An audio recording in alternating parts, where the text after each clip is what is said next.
Join us now with what matters for most investors following President Trump's guilty verdict. Dan Clifton, partner and head of policy research at Strategas.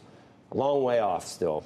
I mean, it's going to be like 5 years. I think 5 months is going to feel like. But after what we saw yesterday, Yep. how does it change the calculus at all? Does it? Absolutely. First, we cannot undo what happened yesterday. So it might be wrong or right or whatever, but it's now part of the campaign, and it will be part of the campaign from now until November.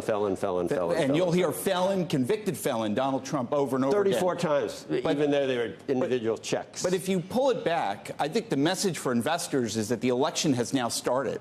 For 5 months, Joe, we've been in a holding period because investors don't know how to price Trump's legal issues, whether Biden's going to be on the nomination, and we're getting clarity on both of those in the next couple of weeks. Trump will be sentenced on July 11th. I think the sentencing may be more important than what happened yesterday, especially if he gets a large prison sentence. Dan, and then on top of that, though, the Democrats are likely going to nominate Joe Biden to be the president before the Democratic convention. So you're going to get some clarity for investors on both of those, and that then allows investors to take sides. You have a view, Andrew has a view. Investors didn't have a view before this. Now they're starting to get a view, and they're starting to say, where can we make our bets in election-sensitive stocks? That's a big change, and that means that the election is here today, and it's going to move pretty quickly as we get into the summer. I didn't mean to interrupt you. No, that's fine. I was interrupting you. I think what we're probably going to be focused more on is that first debate. Right? Yeah, absolutely. I think that it tops whatever we're seeing here, because then you can see the two of them together. Absolutely. And there's a possibility that Donald Trump will say things that will alienate voters. There's a possibility that Joe Biden will flub and embarrass himself. So we will see what really happens when these two square off together. Absolutely. A couple of points on this is, number one, this election right now is a referendum on Joe Biden. Joe Biden needs to use the debate to make it a choice between him and Donald Trump. That's why Biden accelerated the debate into June. That's very unprecedented to have this debate.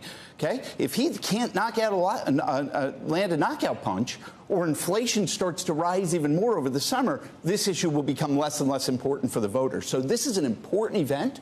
But to your point, Becky, it's not the only event in this election, and we have a long way to go in this election. Not only do we have the first debate, presidents usually lose their first debate running for re-election.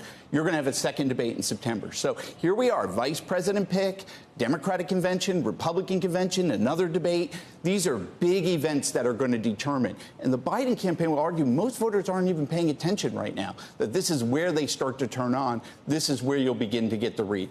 The most important metric to watch, though, to see if this is impacting Biden's numbers or the race itself, is Biden's approval rating. It's at 40% today. He probably needs to be about 46% to win. And so if you see that approval rating going up, it's telling you he's making it a choice between him and Donald Trump, and that this issue has now helped him. We'll see. This is unprecedented territory, and we won't know until we hear from average American voters, and none of us really know what that view is going to be. Freaking out article, obviously, the Democrats are freaking out. Yep. Many people say that they picked June so that they'd have time in case it becomes obvious during the debate that he just doesn't have it anymore, which some people are convinced. I don't know. But is there a 0% chance that it's somebody besides Joe Biden? Well, I would never say zero. But I think what the Biden campaign is doing is locking themselves in the next couple of weeks with a Zoom virtual nomination that they're going to have locked down that you usually do at the convention in August. The debate. What if there's a and you can always get that. You can always get a health scare. The Democratic National Committee has a lot more flexibility to replace their presidential candidate than the Republicans do. So after the convention, it just takes 100 members of the Democratic National Committee. Who would they replace him with? There's only one person you can replace. Kamala Harris. That's correct, right? And so then that sets up your vice president. You could put the governor of Pennsylvania, who I think is a rising star, the governor of North Carolina, right? It creates as vice president. It creates different options.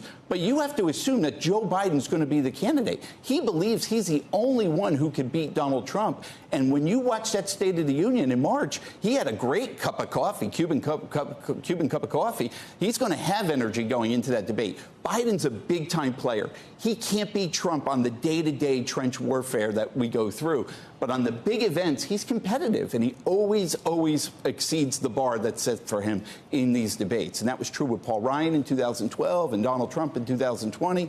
So don't underestimate what the president can do once he steps into that arena. He's not the same guy he was 5 years ago. I totally agree. And by the way, we've noticed that the president's been a lot more slower over the last 30 days. There's a different glare in his eye. 30 days? Over the last 30 days, right? So there could be events that happen. We just convicted the Republican nominee for president. This cycle is so outside the bounds, so anything can happen. That's why I don't say 0%. What is your sense that does to the independent voter? Meaning, do you think that more independent voters in swing states sit around and say to themselves, you know what, as Joe believes, this was an unfair trial, rigging of the system, and others say, I can't have a convicted, can't call him a convicted felon yet, but a convict in office, in the White House? Well, I think what it does is it solidifies the Republican Party, right? You're seeing massive unity among the Republican Party, something that really you haven't seen since Trump came down the escalator in 2015. So from a base perspective, it's unified the base. The independent question is a lot harder to answer because some people could just look at this and say, I'm used to the reality show, but I want my prices lower, and Trump had lower inflation. You see that in Nevada. You don't see that in all the states. Nevada, sorry. So you see this in some states. You see this with some voters, and each voter is going to take this separately. In 2016, you had 76,000 voters separate Trump from Hillary. In 2020, you had 65,000 voters. You're talking about 0.04% of the population. You're talking about, right? And so you're talking about 100,000 voters. What do you make of the business community's switch? Because there was, by the way, if you remember back in 2016, there were a lot of business folks who supported Trump the first time. Yep. They backed him. Yep. They liked him. Yep. They wanted to get on his committees and his advisory panels. Yep. And then as the presidency went on, they said, I got to get away from this man as quickly as you and this is a bad movie. I don't want to be part of this movie. Yep. Right? Yep. Politics is relative. Right. And then all of a sudden now they're saying, I want to be part of this movie. And then the question is, maybe he'll become the president, and we'll see whether they want to be part of the movie or not. Biden sold himself as the normalcy candidacy.